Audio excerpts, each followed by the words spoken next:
I have a sleeping disorder. I can't tell the difference between my waking life and dreams. Hello, and welcome to I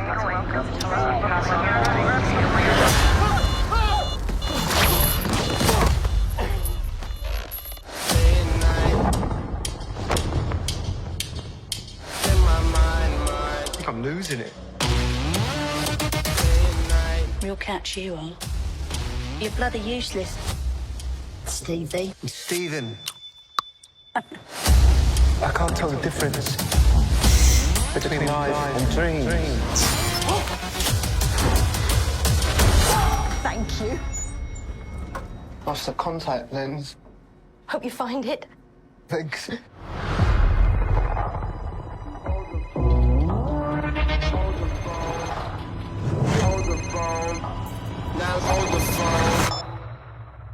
Yeah. Oh my God, you're alive. What's wrong with you, Mark? Why did you call me Mark? It must be very difficult. The voice in your head. Shut up! There's chaos in you.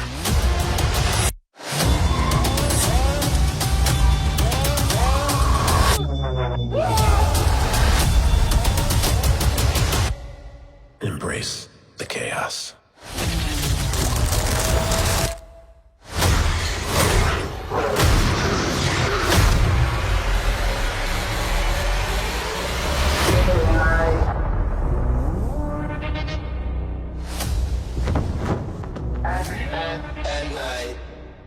Hi, my name is Gil Robertson, president of the African American Film Critics Association. Today we have a real treat as we are talking to May Kalamaui, star of the very, very, very exciting Disney show, Moon Knight. We're going to kick things off by introducing you to our facilitator, Katia Woods, today out of Philadelphia. We also have Brandon Collins in New York. We have Reggie Pounder, the real critic, in Chicago. We have Janita Davis in Indiana. We have Nancy Green in Baltimore. We have Emmanuel Noyasset in Chicago. And we have Ruben Regard in Miami, Florida. And also AAFCA member Matthew Haynes. And Matthew, what market are you in? I'm in New York as well. In New York, New York. I'm going to let you guys do what you do so well, and I will see you on the other side. Hi, May. I'm Reggie Ponder, the real critic. And the intrigue and mystery in this seems to be a real driver in this whole series. How do you balance knowing what's going to happen and providing that interplay, that mystery and intrigue to keep us engaged in this whole journey that you're going on? You mean post-filming, how do we, with what we share and not share? No. How as during filming, you're filming it, but you know what's going to happen next, but you somehow keep us engaged from this mystery and intrigue, because we don't know what's happening, and we're like, but you're able to do that. So I was wondering how were you able to kind of divorce that from the actual acting? I guess it's just presence.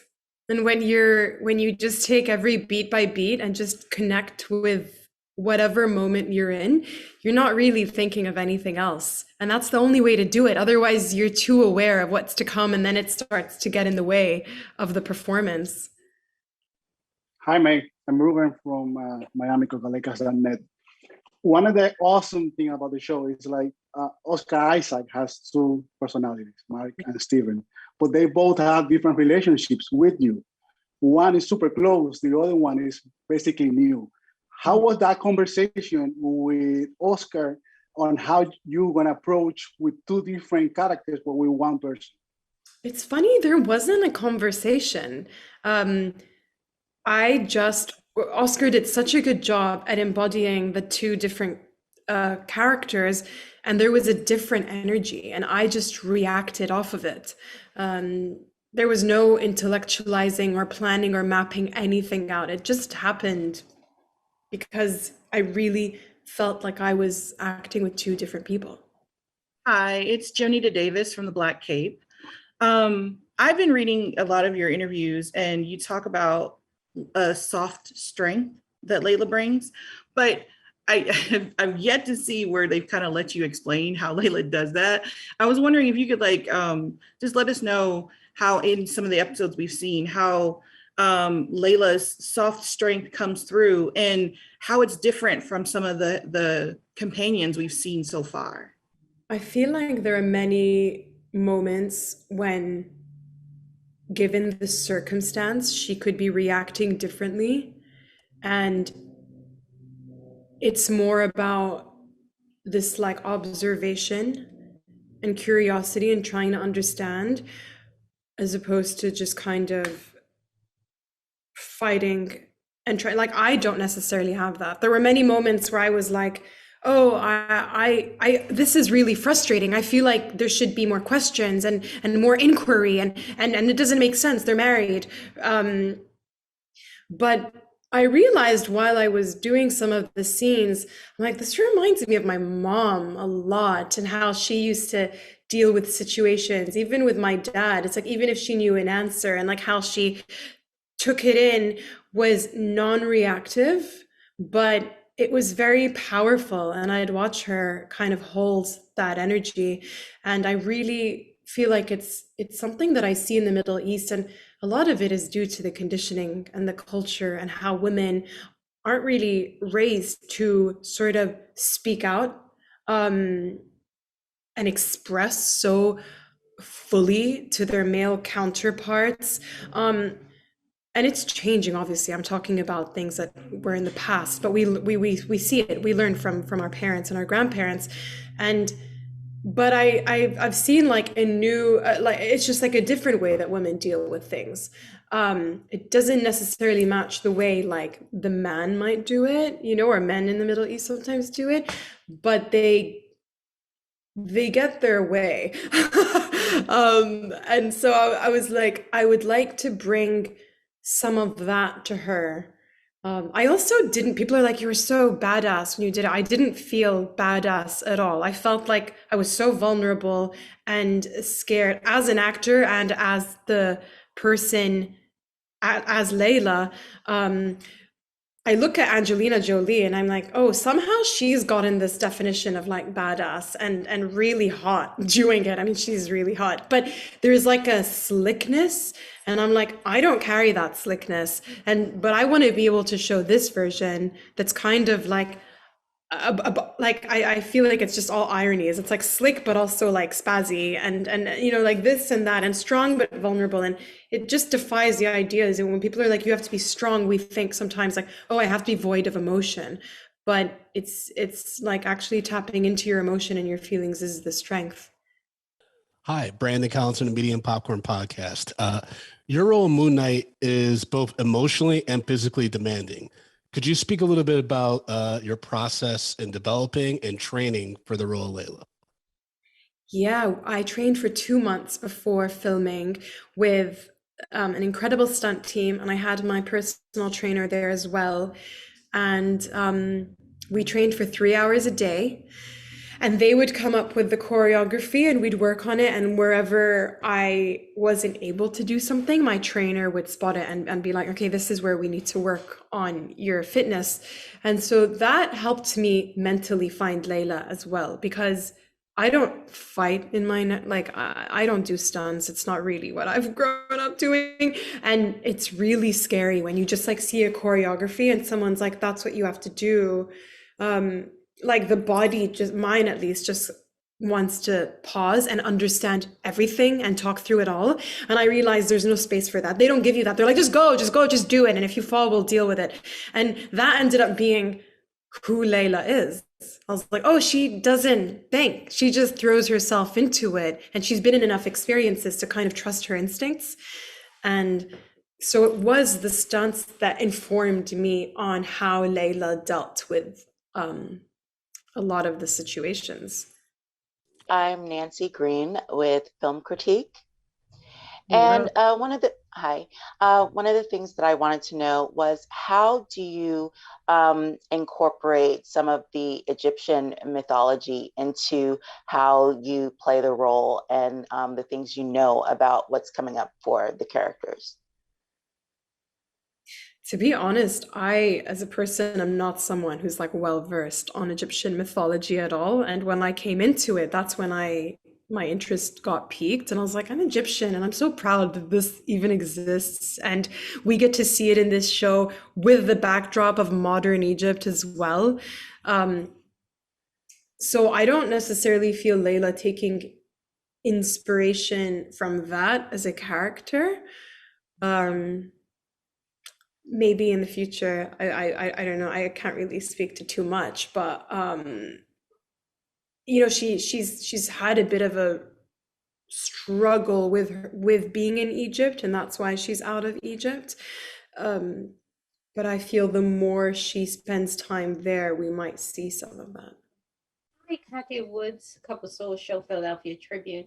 So I'm going to piggyback off of that question. What does it mean to you to be of Middle Eastern descent, to be able to play on a show, portray a character on a show such as this? We're seeing that the MCU is definitely delving out and becoming more diverse, not just in front of the camera, but behind. And what do you want to say to young girls that are seeing you in this role? I feel like acting, to me, I didn't realize how much self-work it required in order to keep removing masks that we wear, that are put through the conditioning of how we've been raised and the programming. And I was confronted with a lot. At first, it was just like, I love Marvel and this is cool and this is good for my career. But I realized when I did it, none of that stuff was starting to matter, and all that I was confronted by were like ways that I was getting in my way, and my focus was just breaking through those patterns and learning to like express myself more, or trust my instincts more, or speak out. I was in a room full of men most of the time, and so it was very intimidating, and to kind of find my voice and that confidence was huge for me. So when people are like, oh, how does it feel like you're on a Marvel show? I'm like, all of that is great, but it's kind of more what the process offered me and gave me that I'm more empowered by. And you know, it's quite insular when you're in it. I'm not thinking about how it's going to affect anyone else, because I'm so wrapped up in like, can I even do this? And I want to honor it and respect it. And I'm working with really seasoned actors here. And then now when it's out and I receive all these beautiful messages from people, whether it's like, oh, I have curly hair too, and like, you just kind of let your hair go free, and or like, you look like me, this is cool. It's overwhelming. In a way, I'm like, I'm just like you. I just got this role, and I happen to like choose to be an actor, and that's what's come. But it's an honor, and I wish I grew up with Arab women, you know, in these like bigger roles. You just need an expander like that to really believe that you can have that space. And for so long we don't have that, and we end up looking at the West as, oh, that's who I need to be to have that, and it really kind of erases who we are. And I think all minorities can feel that, but now it's just like, we're being given that space.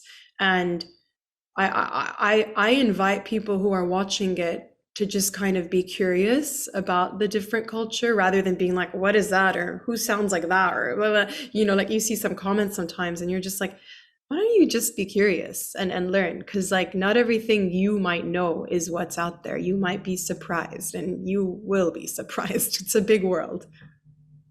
Hi, my name is Matthew from Matthew V Haynes. So I have to say this off the bat. My wife and I love the show. We love your performance as Layla. We're team Layla every week. We're team Layla. We want to see where her character goes. But one of the scenes that stuck out to me was probably one of the most terrifying scenes I've seen in the MCU, was the mummy scene, and everything going with that, and your performance during that scene. So can you talk a little bit about your experience filming that scene? The mummy, the fight with that Heka priest? I thought it was a mummy, the thing that was haunting you in the tunnel. Yeah, it's a Heka priest, apparently. You know, like we're meant to know what they are. But yeah, it's that was like a tiring shoot. That was over 2 days that we like did the walking over the ledge and then fighting with the fighting with it, but I'm really lucky. I had an incredible stunt double. I have two actually, and I had one that was working with me on that fight. But it's interesting when you see it all pieced together with the effects. It's really not at all how it was when you're doing it. Again, it's like you're in it and you just need to get the choreography in, and it's yeah, scary was like not the word, but when we watched it, I was like, oh my God. And everyone I was watching it with was like screaming. I was like, this is amazing how the kind of movie magic, makes it all come to life in that way. So it was a fun scene. Thank you. Hey, May. This is E-Man out here in Chicago with the movieblog.com. I'm going to need you to just take a little ride with me on an imagination trip and nerd out with me real quick. Layla's characters displayed the ability to really handle herself by kicking butt and asking questions later.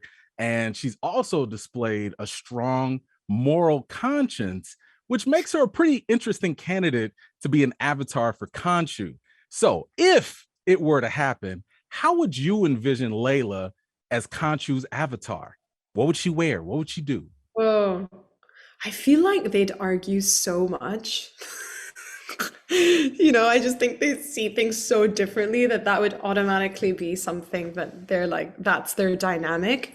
But what would she wear? It's so funny you ask that, because someone sent me art that someone had made of like female Moon Knight, and I'm like, where are those boobs from? Like, it was so intense. It was like open, like boobs out, sure, and everything. And I was like, no, that's not at all what I would pick to wear. Like, I think that like in comics, women have been sexualized in that sense, and it's just not interesting anymore. I'm like, we have so much more to offer. Women are incredible and sexy and so much more. But we're gonna pick what we're gonna show, So I think something that just kind of is efficient in moving around, like fighting and staying warm, like all of that. I mean, the men get these really cool costumes. And so I think something, maybe a bit more reserved would be cool.